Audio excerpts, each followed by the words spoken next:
Ok. Ven mi pantalla, ven la primera página, ¿verdad? De las diapositivas. Sí, también. Ok. Buenas tardes, compañeros. Bueno, el día de hoy vamos a iniciar con la introducción de la descentralización en América Latina desde una perspectiva en países pequeños como ser Bolivia, El Salvador y Ecuador, que son justamente los países que tienen ustedes asignados. Bueno, vamos a iniciar. Bueno, como introducción de la introducción, valga la redundancia, vamos a hablar que los procesos de descentralización se han extendido en la mayoría de países de América Latina, tanto si son grandes como por ejemplo México, o si son pequeños como ejemplo el material menciona El Salvador. Ahora, los gobiernos locales, es importante, de Bolivia, Ecuador y El Salvador y Nicaragua están consolidando crecientemente como componentes autónomos de estructuras de gobierno. Esto quiere decir que ellos están como tratando de meterse en la descentralización, pero vamos a ver que no todos tienen como un ente descentralizador más adelante, con, bueno, con la propia visión de la descentralización. Cada uno de estos países ha emprendido una política nacional propia de la rendición de la redefinición de las relaciones intergubernamentales. No es que como receta de cocina en todos los países la descentralización se presenta de una sola manera. Algunas de las diferencias están en el diseño relacionados de las relaciones intergubernamentales. Bueno, algunas de estas diferencias se deben a su propia historia y a sus procesos políticos, porque no en todos se han presentado los mismos procesos. Como sabemos, a pesar de todo ser de América Latina, no tienen como tienen similitudes, sí, pero no es como que todos hayan vivido la misma historia, y tanto a nivel político o a nivel histórico. Ahora, vamos a pasar a la siguiente diapositiva. ¿La pueden ver, compañeros? Hola.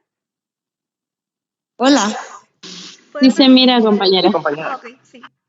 Bueno, les voy a pedir que presten atención a esto para que no tengan tanto, quiero hacerlo, bueno, las diapositivas están pensadas para que puedan estudiar con ellas.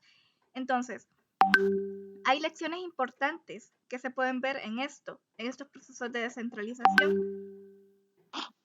Bueno, en los procesos de descentralización, una de las lecciones es que puede ser virtualmente tan complejos y exigentes sin importar si un país es pequeño o a veces su tamaño es mucho mayor. Y también que no existe una única forma y superior de descentralización fiscal. ¿Qué quiere decir esto? Que no es como que haya una forma directa. Permítanme.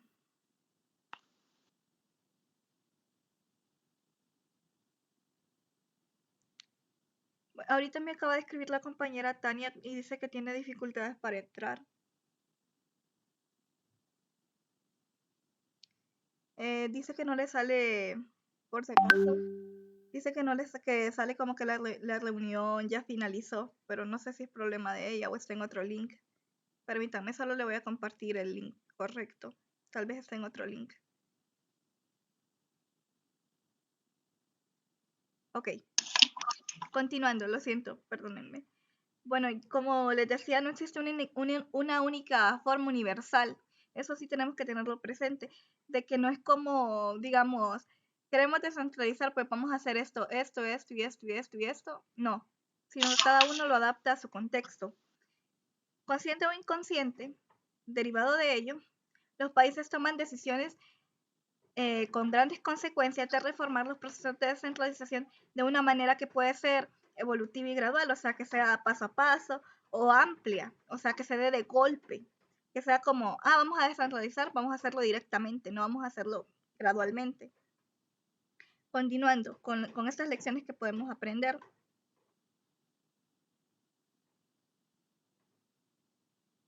Los procesos de descentralización pueden realizarse reforzando y apoyando a las instituciones tradicionales descentralizadas, en particular los municipios, o sea, apoyándolas y reforzándolas, lo que veíamos el fortalecimiento de las instituciones y así creando nuevas instituciones descentralizadas. Puede ser tanto con las tradicionales o creando unas nuevas instituciones que ayuden a este proceso. Y también en el quinto elemento que podríamos decir son lecciones que podemos ver en estos procesos de descentralización. Para la descentralización es eminente un proceso político que a veces se exige desde abajo o en la mayoría de casos de América Latina se impone una solución desde arriba. Lo vamos a ver más adelante y obviamente ustedes lo van a mencionar en sus exposiciones. Ok, la descentralización en países pequeños. Bueno, en los países pequeños puede que haya similitudes. Bueno, hay que destacar que en los países grandes y pequeños son diferentes cómo se lleva el proceso de descentralización. Esto se debe básicamente por el tamaño y lo vamos a ver más adelante en qué influye que un país sea pequeño. Bueno, en los países pequeños hay similitudes, sí, como lo que decíamos, somos de América Latina, pero tenemos diferencias, pero también tenemos similitudes en problemas y eso también hace que se facilite el diseño de la descentralización porque se pueden compartir experiencias.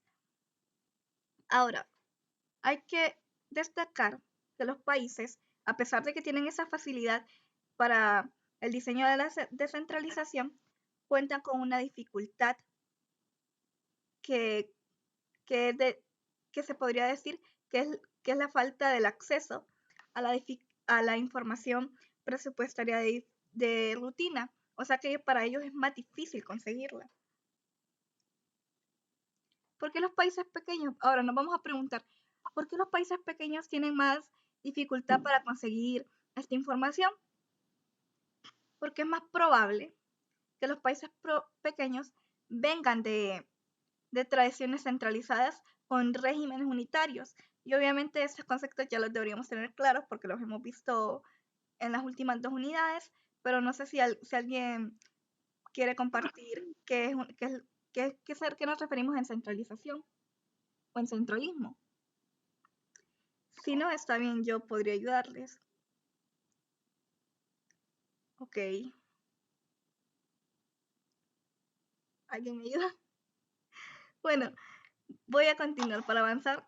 Centralismo nos referimos a las funciones que residen, o sea que estas funciones residen en el gobierno central, o sea que se acumulan estas funciones. ¿Qué quiere decir? Que la autoridad, los recursos y las competencias están residiendo en el gobierno central. A eso nos referimos que son centralizadas. Ahora, en regímenes unitarios, el poder existe en un solo centro, o sea que el poder se parecen los conceptos y de hecho el régimen unitario se deriva del centralismo y que se extiende su accionar a lo largo del territorio. En los regímenes unitarios es que el accionar, bueno, las acciones que se determinan en el territorio nacional vienen de un centro común. Ahora, en los países centralizados y, bueno, unitarios y descentralizados, los gobiernos locales tienen poca importancia y existe poco interés por conocer estos asuntos de lo que se refiere a el presupuesto de rutina. Ok. ¿Qué quiere decir esto? Que, bueno, también es importante señalar que el diseño y el análisis de las políticas de descentralización se hacen complejas cuando no existe información fiscal ni presupuestaria en el ámbito local. Ok, esto no está en la diapositiva, por lo cual les pido que lo anoten, lo voy a volver a repetir. Es que el diseño y el análisis de políticas de descentralización se hacen más complejos cuando no existe información de dos cosas. ¿Qué es esta información? Información fiscal o de presupuesto en el ámbito local. Ok, vamos a continuar con la siguiente. La naturaleza de la descentralización también se ve afectada ¿Por qué? Por las demandas de autonomía y también por la descentralización desde abajo en los pueblos y aldeas. Ahora vamos a ver que las demandas de autonomía pueden ser fuertes en los países relativamente pequeños, pero si un país tiene un tamaño menor, tiende a disminuir los tipos de exigencias, ya no son tan exigentes como en los países que son grandes, estas exigencias a las demandas que ellos tienen. No tienen como ¿cómo se podría decir? Ese como unidad para exigirlo. Es como lo pedimos pero no lo exigimos. Ahora, en los casos, como les había mencionado, en la descentralización, en los casos de América Latina, en los 4 países que vamos a estar viendo a lo largo que ustedes van a exponer, es algo que se impulsa desde arriba, en vez de algo que se demande desde abajo. O sea, la descentralización en los países latinoamericanos no se impulsa desde abajo, se impulsa desde arriba. Lo que veíamos anteriormente, que son soluciones impuestas desde arriba, no tanto que se den desde abajo, o sea, desde los gobiernos locales. Vamos a continuar. Los efectos de las políticas de descentralización dependen en gran medida del tamaño del país. Es uno de los factores, el tamaño del país. Eso ténganlo presente, así como el tamaño de los municipios donde se implementan dichas reformas. Y más adelante vamos a ver qué cosas pasan cuando un país es pequeño. Ahora, las dimensiones como indicadores del grado, bueno, en la literatura se menciona que las dimensiones como el indicador del grado de descentralización son el número de municipalidades o gobiernos locales en que está dividido el país. Ahora, hay algo importante que destacar, que entre mayor población tiene un país, bueno, un municipio, y mayor extensión geográfica, se precisa, aquí lo podemos ver, un mayor número de gobiernos locales para tener acceso a los beneficios de la descentralización fiscal. El tamaño de los gobiernos locales es un factor que determina la efectividad de las políticas de descentralización, o sea, el tamaño del gobierno. Ahora, estas pueden tener efectos diferentes en diferentes municipalidades. El efecto no siempre es el mismo, el tamaño del gobierno, dependiendo de sus características institucionales y administrativas, así como de su población y áreas geográficas. Voy a pasar a lo siguiente.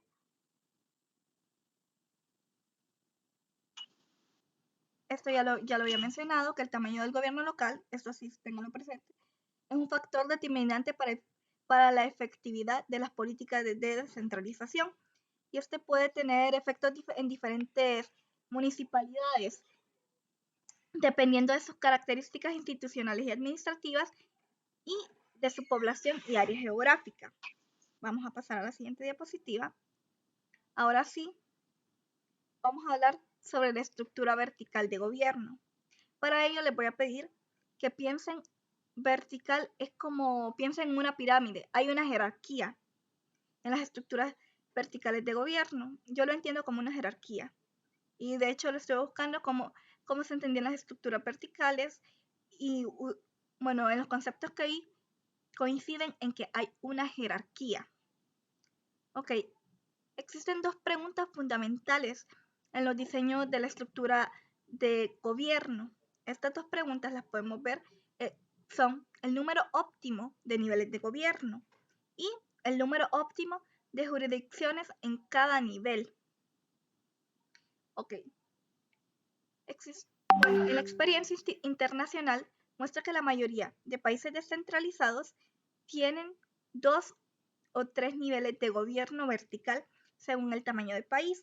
Y de hecho, esto creo que, bueno, en la literatura se menciona en las notas de abajo que China y Rusia, que son países extremadamente grandes, tienen hasta 5 niveles. Pero obviamente, como estamos hablando a nivel latinoamericano, tienen de 2 o 3 niveles de gobierno vertical. Pero ahí es como dato de cultura general. Vamos a continuar. Ok. lo que les hablaba que las tendencias de bueno, en América Latina, en los 4 países que vamos a estar estudiando en esta unidad, tienen una tendencia de descentralización y desconcentración. ¿Qué quiere decir esto? Que en el caso de Nicaragua, El Salvador y Bolivia, no existe un nivel intermedio de gobierno descentralizado, aunque sí existe la administración central desconcentrada, que recibe el nombre de departamento o tiene nombres similares. Ok. Importante también decir que Ecuador, bueno, la provincia actúa como un nivel intermedio de gobierno descentralizado. En Ecuador se da el caso de la provincia, que más adelante vamos a ver qué elementos hay en lo que es el departamento y la provincia, que son las siguientes diapositivas. Y como un ente desconcentrador, la administración central. O sea, aquí lo que quiero que se lleven de esta diapositiva es que en estos 4 países hay tendencia de descentralización y desconcentración, a pesar de que en Nicaragua y El Salvador y Bolivia no existe como ese nivel intermedio de gobierno descentralizado, pero existe una administración central desconcentrada. Ahora, nos podremos preguntar qué diferencias tienen, porque sí tienen similitudes. Bueno, la diferencia está en el concepto, que como lo podíamos ver, no sé si no sé si me están prestando atención ahorita, pero ¿alguien me podría dar la definición de descentralización, por favor? Yo me la sé esa. Está bien. No, para que la diga alguien más. Ok. Para que podamos partir de ahí. ¿No? Ok. Compañera, adelante. Bueno, para mí el proceso de descentralización es cuando el gobierno central pues transfiere lo que es autoridad, competencias y recursos al gobierno local. Bueno, gracias. Sí, exactamente. Es esa transferencia de esos 3 elementos para que pueda ver. En el caso de la desconcentración, la palabra clave en la descentralización es transferencia. En desconcentración, la palabra clave es la distribución de competencias y funciones. Aquí la autoridad se delega, aquí no se transfiere. ¿Y qué diferencia hay entre delegar y transferir? Transferir es atribuir competencias nuevas y la transferencia exige la aprobación de una ley, como lo podemos ver, la ley de descentralización que nos había mencionado el licenciado, que se aprobó en 2017, y mientras que la delegación solo es un acto. Bueno, para que se queden con algo, en la desconcentración, la palabra clave que tienen que tener presente para que puedan entender la desconcentración es la distribución, mientras que en la descentralización es la transferencia. Y las diferencias entre estas es que para la transferencia se necesita una ley. Tiene que haber una ley para que se pueda dar esta transferencia de los 3 elementos que vimos más adelante. Y para la desconcentración solo es el acto. En la desconcentración, bueno, el gobierno central actúa en representación del gobierno central. Ondina. ¿Mande?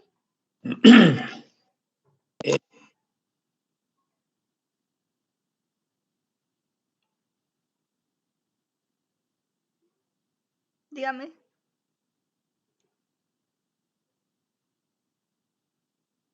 Hola. Perdón, es que lo bloqueé. Les estaba comentando que el concepto de descentralización y desconcentración es importante que tengan clara la diferencia, pero no conceptual, sino que sería bueno verlo con un ejemplo, porque segurito eso va a venir en el examen. Y necesito entonces que quede bien clarito para que el día del examen no tenga ningún problema. Bueno, en el caso de lo que podríamos decir, la descentralización hemos visto varios ejemplos, como por ejemplo transferir, digámoslo así, Este ejemplo me queda bastante marcado porque creo que el licenciado lo mencionó en el primer parcial. En el caso de descentralización, sería, por ejemplo, que se transfiere el servicio, lo que es el servicio de agua, que ya el Estado ya no se mete en eso que es brindar a un municipio el servicio de agua, sino que esa competencia pasa directamente a la municipalidad. Ella decide bajo qué contexto lo hace, bajo qué medidas toma este proceso. Y en el caso, bueno, de desconcentración, podría decirse que que se podría llevar como con planificaciones, o sea, con proyectos, digamos, como por ejemplo, bueno, no sé ¿Conviene? si estoy bien con esto, pero antes había un proyecto que era como del Estado, que creo que se Sí. llamaba un proyecto de becas, que, Ondina, ajá, ahí solo me voy a quedar yo para que no se complique con un ejemplo. Para eso existen las entidades desconcentradas dentro del Estado. Ya el gobierno central ya creó una serie de instituciones desconcentradas que funcionan, operan. Si lo único que sería entonces es que le voy a dejar ahí de tarea que lo averigüe para mañana, pero sí es necesario, nuevamente, que tengan clara la distinción entre descentralización y desconcentración, porque recuerden que dentro de aquel documento que vimos de políticas de descentralización, incluso habla de otras formas de intervención del Estado, no solamente estas dos, pero estas dos está bien porque para efectos académicos debemos tenerlo bien, bastante claro. Entonces, solo indáguese cuáles son las instituciones del Estado que hoy por hoy son desconcentradas y automáticamente usted cuando sepa cuáles son, ahí se da cuenta por qué son desconcentradas.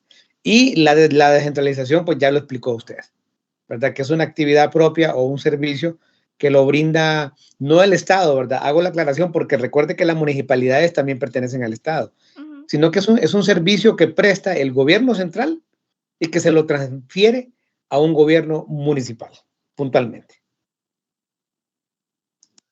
ok. Bueno, continuando, bueno, la tarea sería cuáles son las instituciones del Estado que son desconcentradas en nuestro país. Ahora vamos a continuar con la siguiente. Ok, vamos a ver de qué se encargan los departamentos, de la administración política, de los intereses y servicios. Y también estos están dirigidos por prefectos o gobernadores, el cual es nombrado por el gobierno central. En el caso de departamentos, es importante mencionarlo esto. Y así también vamos a hablar de las provincias. Las provincias están dirigidas por un gobernador, pero el gobernador, en el caso, bueno, como lo podíamos ver aquí atrásito, están dirigidos por un prefecto o gobernador, pero en este caso de los departamentos es nombrado por el gobierno central, mientras que en las provincias es nombrado por el órgano ejecutivo o un consejo provincial, que son el consejo provincial es que son elegidos, este consejo se elige. Y los gobernadores son representantes del gobierno central en las provincias. Y bueno, ¿qué es el Consejo Provincial? Nos preguntaremos. Son instituciones autónomas dirigidas por prefectos también electos. Ok. Importante que lo que es el gobernador de la provincia es escogido también, y también asimismo lo que es el prefecto del gobierno, bueno, del Consejo Provincial, y que el Consejo Provincial protagoniza la descentralización fiscal y administrativa. Es importante señalarlo, este Consejo Provincial. Ok. Vamos a continuar. Las relaciones entre el grado de descentralización fiscal y el tamaño de un país pueden ser estudiadas desde varias dimensiones, y estas dimensiones las vemos acá. Es el diseño de política, la efectividad, el costo, la representatividad. Ok, quédense con eso, permítanme. Mami, ya estoy escribiendo. Estoy exponiendo, no grite. No grite que estoy exponiendo. Ok, continuando. ¿Qué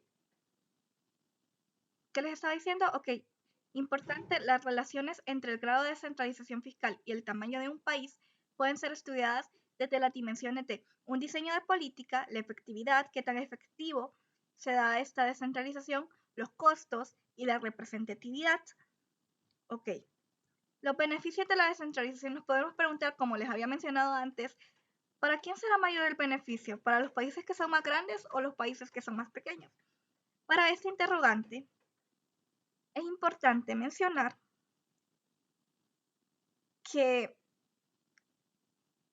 bueno, en este caso, las cuestiones fundamentales para responder a esta pregunta no siempre dependen tanto así decirlo de lo que es únicamente del tamaño del país, sino también del número de municipios que se divide el país, el tamaño de estos y los criterios que definen óptimos.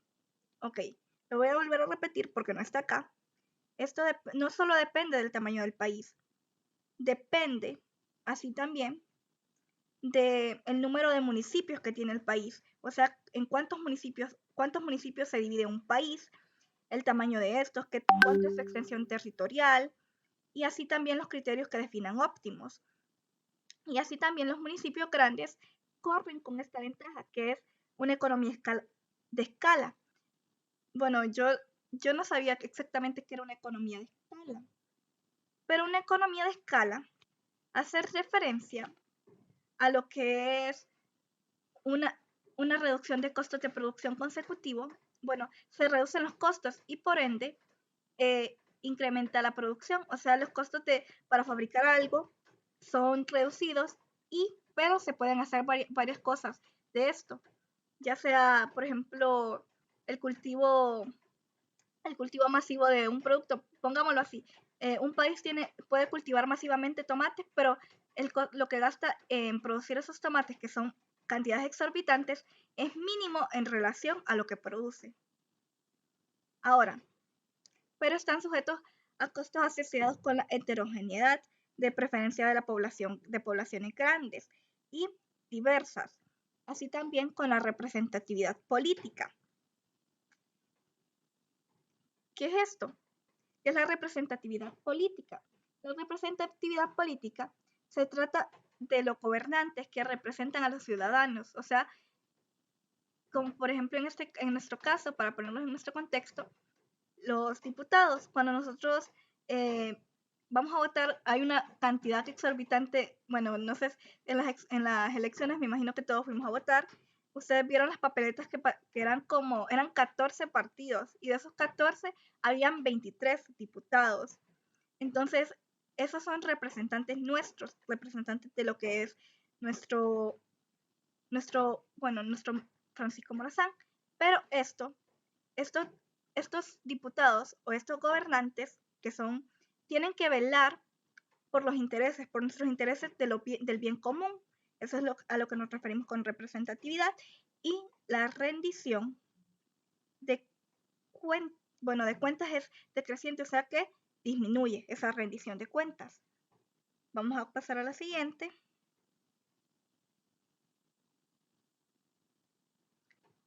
Ok. Bueno, nos vamos a preguntar, derivado de esto, de que les había dicho que uno de los factores era el tamaño del municipio, ¿cuál es el tamaño óptimo que debe tener un municipio?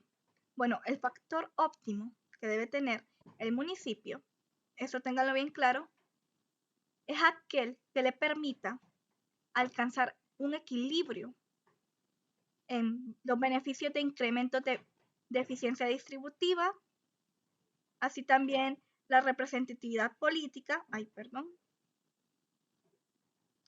la representatividad política asociadas a gobiernos de tamaño pequeño, las pérdidas económicas en escala, el incremento de la burocracia, una coordinación más compleja, asociados a gobiernos de tamaño pequeño, que acá abajo creo que se ve, Entonces, tengan claro que tiene que haber equilibrio entre estas 5 cosas, que son los beneficios del incremento de la eficiencia distributiva, representatividad asociada a gobiernos de tamaño pequeño, así también equilibrio entre las pérdidas en economía de escala, porque también en la economía de escala hay pérdida, no es solo ganar, y también el incremento de la burocracia. ¿Y qué es la burocracia? La burocracia es un sistema de organización que este tiene la función de administrar y gestionar determinados asuntos y sigue un conjunto de reglas o procedimientos específicos. O sea que hay como reglas y hay procedimientos para hacer X trámite, por ejemplo, como por decirlo así, trámite burocrático que podríamos mencionar, se podría decir como cuando vamos a sacar una licencia, hay como un trámite que es bastante como complejo, pero sí siempre hay como pasos a seguir, como receta de cocina, y también una coordinación más compleja y asociados a gobiernos de tamaños pequeños. Vamos a pasar a la siguiente. ¿Cómo debe ir la descentralización cuando el tamaño del municipio no es económicamente viable? Como por ejemplo un municipio es demasiado pequeño, un municipio es demasiado grande, pero no se cumplen las metas económicas. Bueno, su descentralización debe ir acompañada de regulaciones que permitan el amalgamiento. Ahora, amalgar es conglomerado porque obviamente esta palabra está ahí, pero siempre tienen que pensar que es un conglomerado. Piénsalo como un conglomerado o función de municipios. Y así, esto si esto no es posible, existe, si no hay una posibilidad de las regulaciones, existe que existen en un sistema de transferencia sensible a un municipio de tamaño exclusivamente pequeño. Ahora, hay que mencionar en esta parte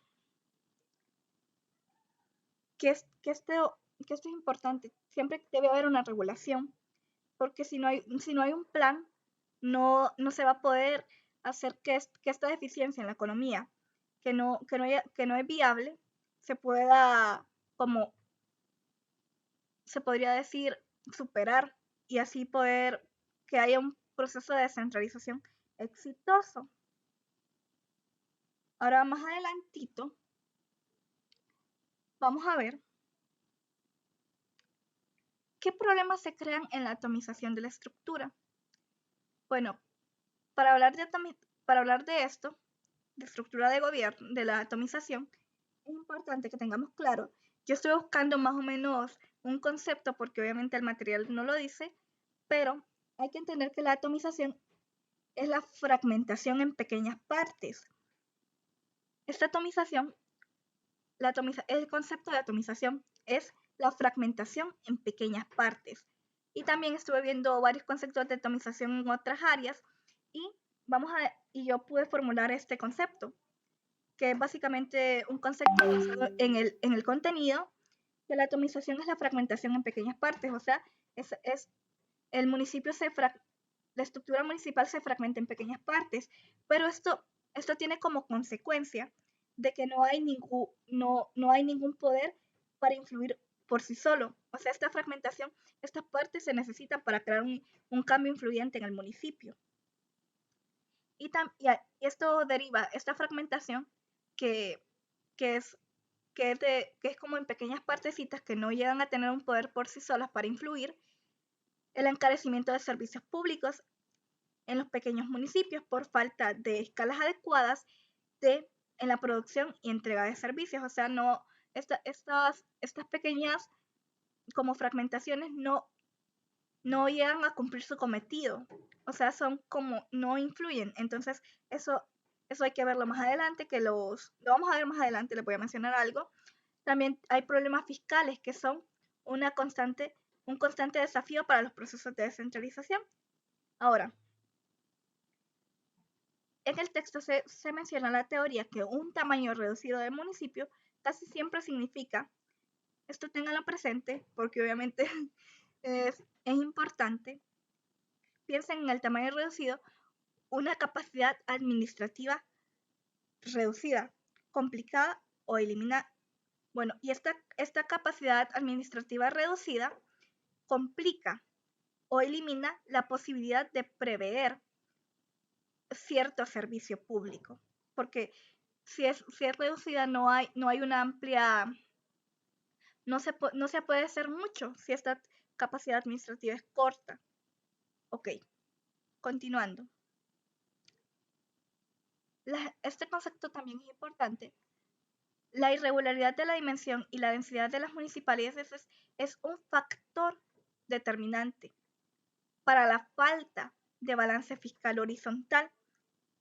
Y esto causa una disparidad en ingresos, y disparidad es la desigualdad propios recaudados por concepto de impuestos arbitrarios o tasas. Ahora, aquí es importante mencionar que los problemas en los cuatro países que vamos a estar viendo, se menciona que todavía no han llegado a una solución a su totalidad, y cada uno de estos países estudiados toman ciertas medidas legales al respecto. Ok. En el caso de Nicaragua y El Salvador, que son países de Centroamérica, dejan a voluntad de los gobiernos municipales la decisión de asociarse con otros municipios mediante diferentes mecanismos legales de fusión, incorporación o creación de mancomunidades. Ahora, en el caso de Bolivia, ha incentivado la creación de mancomunidades, legislando para poder tener acceso a fondos de coparticipación. Más adelante vamos a ver qué requisito pone para esto, para que estas personas puedan tener acceso, bueno, para que estos municipios puedan tener acceso mediante las mancomunidades a un fondo de coparticipación para llegar a su cometido. Ok, es importante también mencionar que en cada país se pide una cantidad mínima de habitantes para crear un municipio y una mancomunidad. En el caso de Nicaragua y El Salvador, pide como cantidad mínima 10.000 habitantes. Debe haber 10.000 habitantes para crear una nueva municipalidad. Si no cumple con ese requisito de mínimo de 10.000 habitantes, esto no se puede realizar. Y en el caso de Ecuador, el mínimo requerido para un nuevo municipio son 50.000.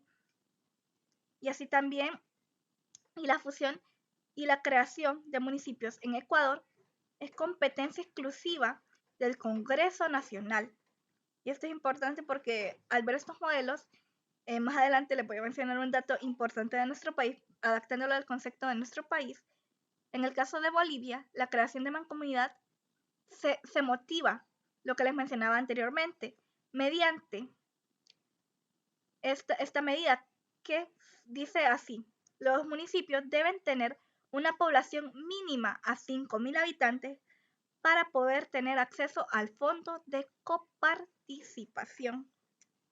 Entonces, hablando de esto, en el contexto nacional, en Honduras, como dato de cultura general, de hecho, consulté la ley de municipalidades de Honduras, pide como mínimo para formar un municipio 30.000 habitantes.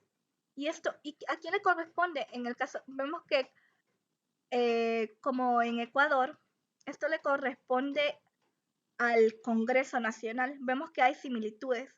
Siempre ténganlo, esto lo hago para referencia, para que se acuerden. Básicamente esto es lo que tenía para compartir con ustedes. No sé si tienen alguna pregunta.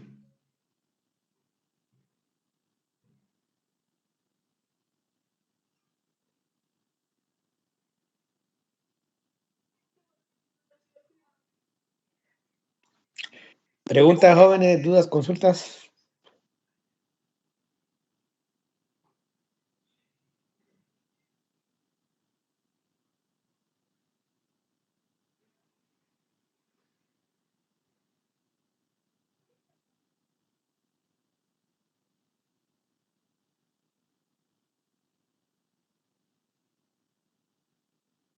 Yo tengo una pregunta para todo el grupo, a ver quién se anima a responderla a raíz de de todo lo que nos ha comentado Ondina.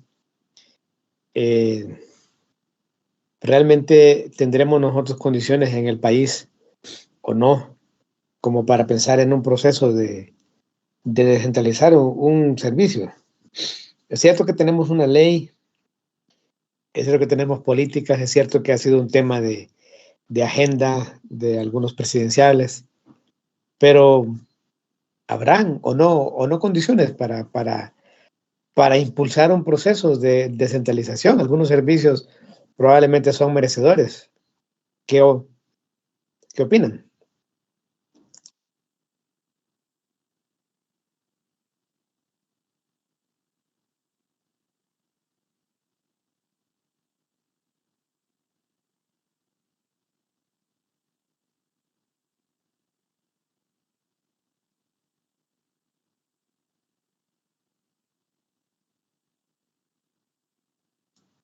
Marlene.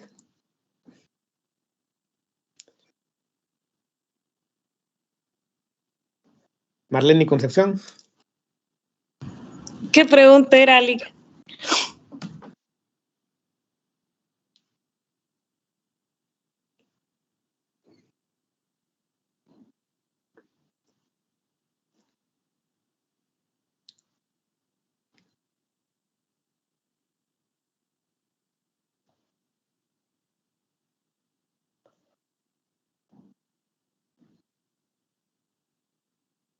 Emily Argueta.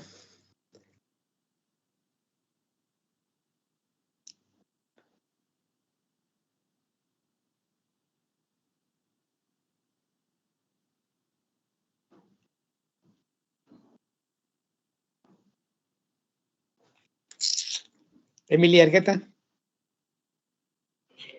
¿Puede repetir la pregunta, Lic? Por favor.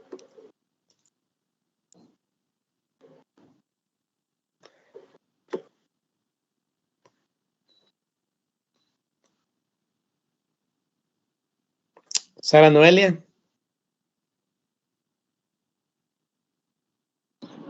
Lic, pues mire que no estoy muy segura, honestamente, de mi respuesta.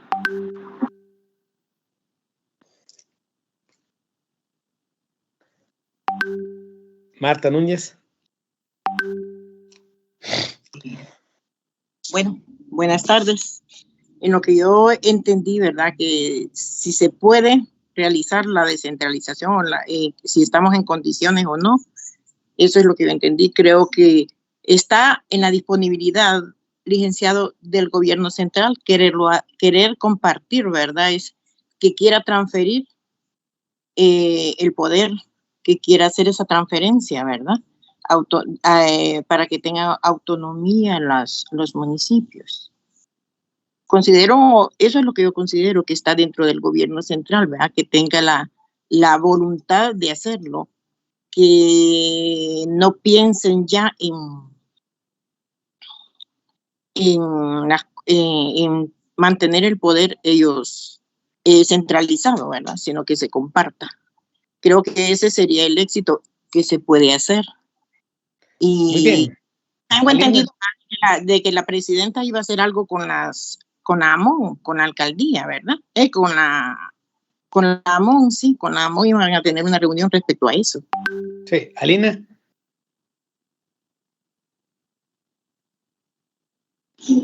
Pues, así como dice Marta, cada quien aquí como que la descentralización aquí es como cada quien tomando su propia fuente, ¿verdad? Como para decir, voy a privatizar esto, voy a agarrar lo otro. Supongo yo que es así. No me queda claro el concepto, Alina. Como decir, cada quien agarra aquí su partido y decir, bueno, yo voy a partir esto, que la descentralización puede ser que sea algo como partidario, ¿verdad? Entonces, las decisiones tomadas en un lado, en otro lado puede ser que las rechacen. Entonces, aquí es como más privatizar a que se le dé la libertad a un servicio.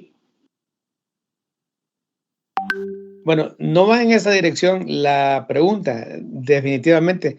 No veo el tema partidario. porque el tema de la descentralización ha tenido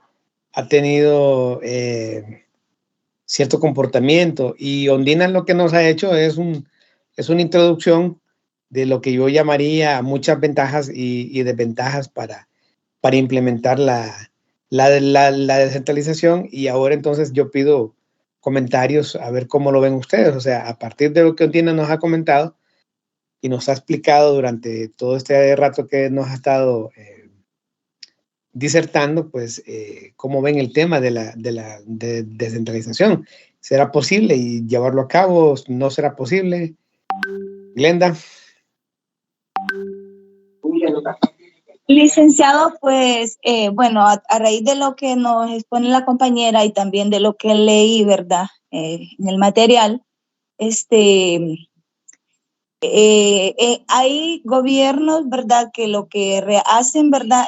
Más que todo es centralizar ese poder, y que por eso aún, aunque sean países descentralizados, pues como que, digamos, observaba, igual el gobierno central tiene que encargarse de la contratación de los médicos del Ministerio de Salud o de los profesores del Ministerio de Salud, los de las comunidades, sociedad civil, por decirlo así, pues encargarse de los pupitres, de la compra de esas cosas. Entonces me parece de que le dan poder a la gente, pero a medida les conviene. Entonces es necesario, como le mencionaba la vez pasada, que se haga pues una campaña para que realmente esta ley de descentralización pues se ponga en vigor, ¿verdad?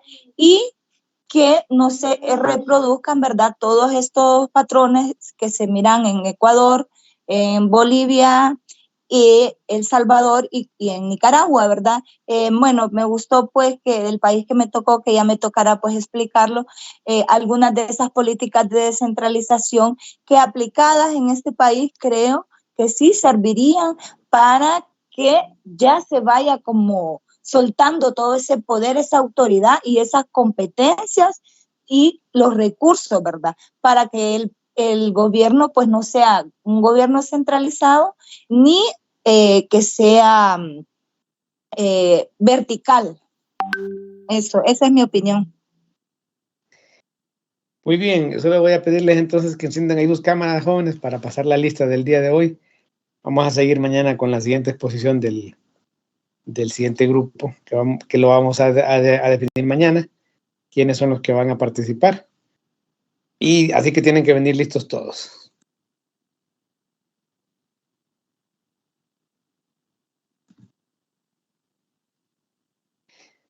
Marta Núñez.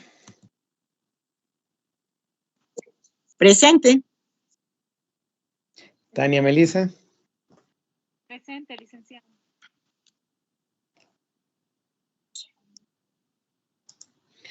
Alina Maradiaga. Presente, Lic. Sandy Marisela. Me he fijado que Sandy ha estado faltando bastante. Díganle a Sandy que va a perder el derecho al examen si lleva esa misma tendencia. Silvia. Al fin entró Silvia.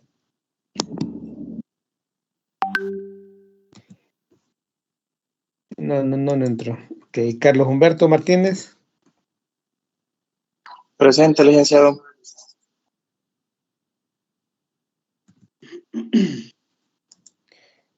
William Ochoa. Presente, Lic. Kevin Andrade. Presente, licenciado.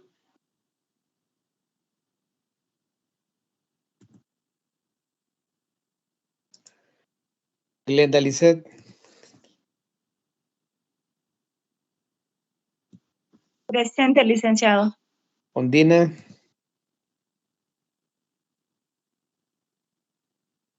Ondina. Excelente exposición, Ondina. Muy buena exposición. Marlene. Presente, licenciado.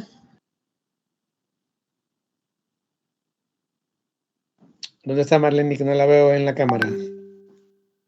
Es que me conecté de la compu, pero no le funciona la cámara. Del cel no pude. Sara Noelia. Presente, Lic.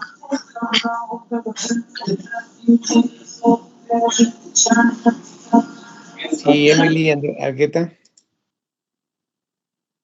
Presente, licenciado.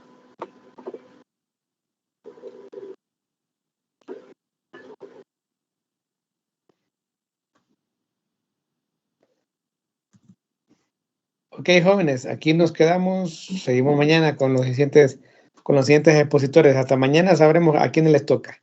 Así que mañana tienen que venir listos todos. ¿Listos?